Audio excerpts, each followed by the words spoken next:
Comme annoncé en titre, le Burkina Faso et la Côte d'Ivoire veulent davantage mutualiser leurs efforts dans la lutte contre le terrorisme.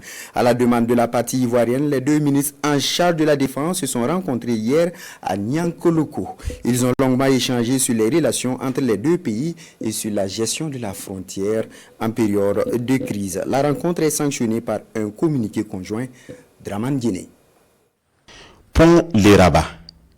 Ici le Burkina et sur l'autre rive la Côte d'Ivoire.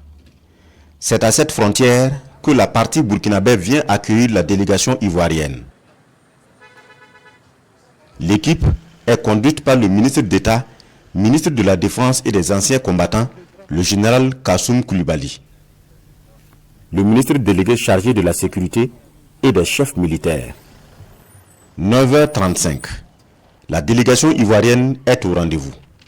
En tête, le ministre d'État, ministre de la Défense, Téné Birahima Ouattara, qui est à l'initiative de la rencontre. Comment ça va? Comment allez-vous? Ça va bien. Le ministre de la Sécurité. Comment allez-vous? Ça va bien.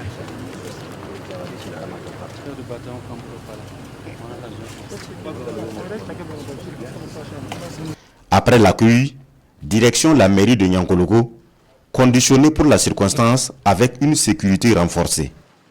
Dès l'entame des travaux, les deux patrons de délégation se retirent pour un tête-à-tête d'au moins 1 heure. Puis, la plénière. Enfin, les deux pays se parlent après une bruit liée essentiellement à la gestion de la frontière marquée par l'arrestation de soldats de part et d'autre. Le ministre ivoirien plante le décor. Cette rencontre que nous avons souhaitée, nous, partie ivoirienne, était très utile pour nous permettre de nous parler. Je voudrais donc, au nom de son Excellence, Monsieur le Président de la République de Côte d'Ivoire, Monsieur Alassane Ouattara, vous remercier, qui donc apporte son salut fraternel à son jeune frère, le président de la transition burkinabé, le capitaine Ibrahim Traoré. Je voudrais, Monsieur le ministre d'État, vous dire que les peuples qui sont de part et d'autre de ces frontières sont des peuples qui ont pratiquement beaucoup de choses en commun. Nous avons en commun parfois la langue, nous avons en commun des cultures, nous avons en commun beaucoup de choses. Et pour ce faire, ces deux peuples doivent tout faire pour rester ensemble. C'est la raison de ma visite ici ce matin à Niankoloko pour que nous puissions nous parler.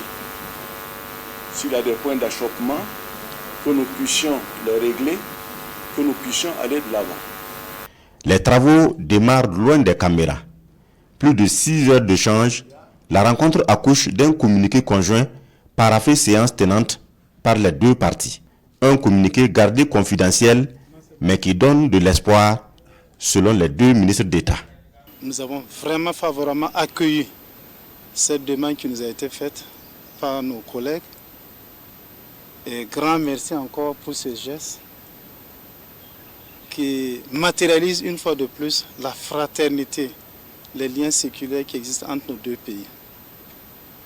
Les rencontres, c'est toujours bien et nous espérons que nous reprendrons un nouveau départ dans le cadre de raffermissement des relations entre nos deux pays pour lutter efficacement contre le terrorisme dans notre sous-région et les différents trafics qui ont lieu à la frontière commune entre nos deux pays.